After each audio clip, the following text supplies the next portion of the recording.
ఇక్కడికి వచ్చినటువంటి పెద్దలకి, చిన్నలకి, అలాగే నా పేరు సంతోష్ కుమార్ సార్.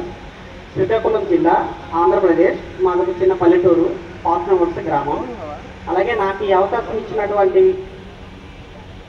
జలుమూరు కాంతారావు, అంటే ఇక్కడ మనకి తెచ్చిన వారికి, నాకు యాక్చువల్గా ఇంతకుముందు అనేది ఇదే ఫస్ట్ టైము.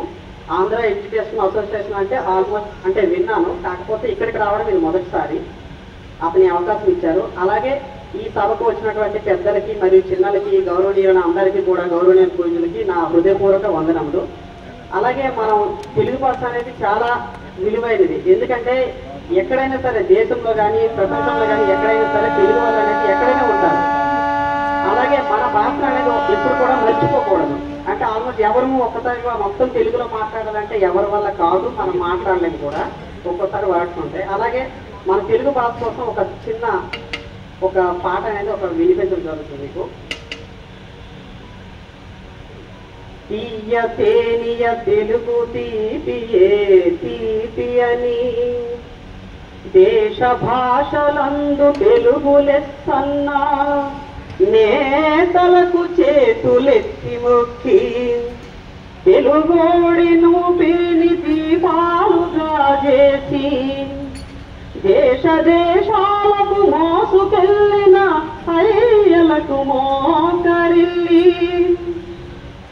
తెలుగోడి నిద్రించువాడు నై నై అని, తెలుగోడికే ఎప్పుడు జై జై జై అన్న, దండి కవులకు పూల దండలేసి, ఎగురుతున్నది నేడు, కదులుతున్నది నేడు జానపదుల బండి, ప్రజాకళల జెండాను ఎగురవేస్తాము రండి.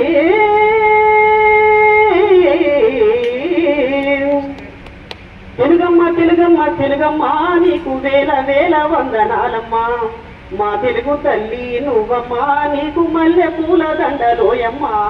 తెలుగమ్మ తెలుగమ్మ తెలుగమ్మ నీకు వేల వేల వందనాలమ్మా, మా తెలుగు తల్లి నువ్వమ్మా, నీకు మల్లె పూల దండలోయమ్మా. పని బాటలోన పల్లె జనుల చెమట నుంచి చిగురించిన జనము కలలు నీకు నిలుపు కొలువు లోయమ్మ. తెలుగమ్మ తెలుగమ్మ తెలుగమ్మ నీకు వేల వేల వందనాలమ్మా, మా తెలుగు తల్లి నువ్వమ్మా, నీకు మల్లె పూల దండలోయమ్మా. అలాగే ఒకటండి, మనం అంటే ఎంతో ఎడ్యుకేషన్, అంటే ఇక్కడ చాలా పెద్దవారు కూడా అందరూ ఉన్నారు, సార్స్ కూడాను. ఎవరిమైనా సరే మనం కూడాను ఒక గవర్నమెంట్ ఎడ్యుకేషన్ అనేది చదివించుకోవాలండి, ఎక్కడైనా సరే ఉండేదండి. ఎందుకంటే 60,000 జీతం తెచ్చే వాళ్ళు కూడాను 6,000 జీతంకి పనిచేసే టీచర్ దగ్గర మన పిల్లల్ని చదివిస్తాం. అలాగే 6,000 జీతం తెచ్చే వ్యక్తి పిల్లలు 60,000 జీతం తెచ్చే వారి దగ్గరనే మనం చదివిస్తాం. అది ఒకటి మనం కూడా తెలుసుకోవాలండి. ఇక్కడితో ముగిస్తున్నాం.